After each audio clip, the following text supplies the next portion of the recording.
Russia's aggression towards Ukraine is an example of an authoritarian state attacking a democracy. Indeed, many would say that Russia attacked Ukraine precisely because it's a democracy. How does India, as the world's largest democracy, see its role in defending free societies globally?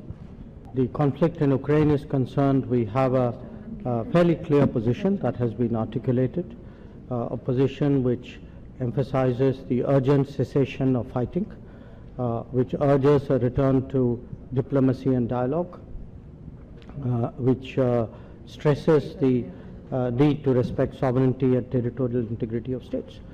But since you raised it as a larger issue, I do think this is an issue of concern not just for India, because the fact is that there are different countries who in a sense evolve a combination of values, interests, history, experience, culture to approach conflicts and specific situations. I mean, you spoke about Ukraine. I could also, I remember less than a year ago what happened in Afghanistan, where an entire civil society was thrown under the bus by the world.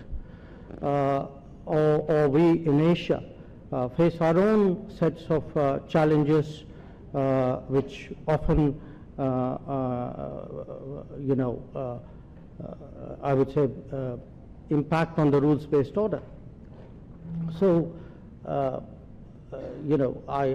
would say, quite honestly, all of us would like to find the right balance of our beliefs, of our interests, of our experience, and that's really what we're all trying to do.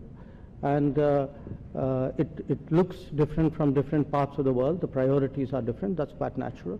But as I said, at the moment, these shocks are really for all of us to be concerned about, because each of these events, Afghanistan, COVID, Ukraine, big power rivalry, have global consequences, and consequences for the everyday person.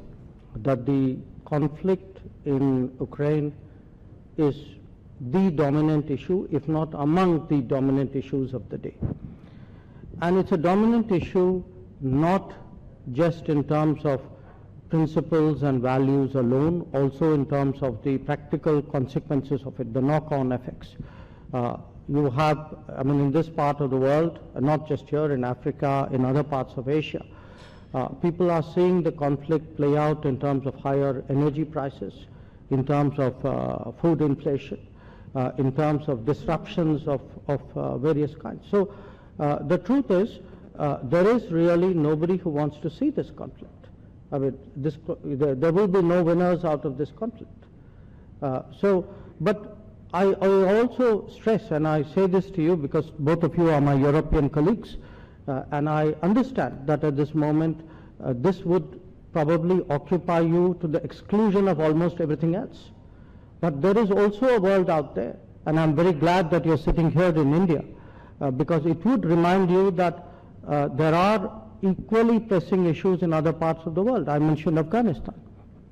I mentioned the challenges which we faced in Asia. And if I were to put those very challenges in terms of principles, I mean, when a rules-based order was under challenge in Asia, the advice we got from Europe is do more trade. At least we're not giving you that advice.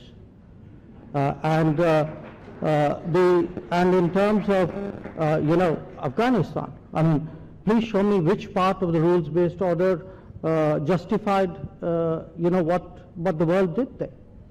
So let's I think see this in the right context. Our position is that we all have to find some way of returning to diplomacy and dialogue. And to do that, the fighting must stop. I think that is really the focus of what we are trying to do.